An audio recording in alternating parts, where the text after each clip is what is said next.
We are at the Oroville Dam spillway. I am with DWR's Erin Mellon. Erin, what is the status on the repairs? Yeah, thanks for coming out today. So right now we're about a week away from kicking off phase 2 of reconstruction on the main spillway. We reached our milestone on November 1st of last year to partially rebuild the main spillway so it could handle flows for the winter. Since then, crews have been focused on the emergency spillway hillside, bolstering that to ensure that if we ever use it again, that it's able to handle flows.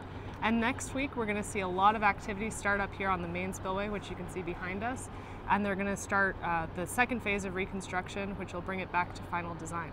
And what does phase 2 entail? What will be happening? Yeah, so what you can see behind us is basically the middle portion of the main spillway. That was reconstructed with what's called roller compacted concrete last year. This year, we are going to be putting a 2.5 to 3 foot thick layer of structural concrete and reinforcing steel on top of that roller compacted concrete. So what you can't see behind us is the topmost portion of the spillway. It's about 730 feet. That was left in place last year and patched for temporary repairs. This year, we're going to be demolishing it and fully reconstructing it. How much manpower has gone into this repair effort, and how much in materials? Sure. Yeah, it's a really big project. Already, DWR and our contractors have logged over 1 million hours working on this reconstruction effort. In terms of material, over 1 million cubic yards of concrete will be placed once the construction project is done, and there will be 8.5 million pounds of reinforcing steel in that main spillway behind us.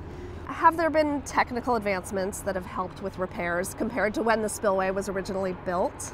Certainly. I mean, the spillway was built 50 years ago, actually, so a lot's changed since then. One of the big changes has been our ability to forecast weather, which really helps us decide how we're going to operate Lake Oroville and use the spillway. In terms of the reconstruction efforts, there's been a lot of advances in terms of the technology for concrete. We have erosion-resistant concrete mixes. We use epoxy coating on our reinforcing steel. We use more reinforcing steel now than we did 50 years ago. So a lot's changed. It's going to be a spillway that's up to today's standards.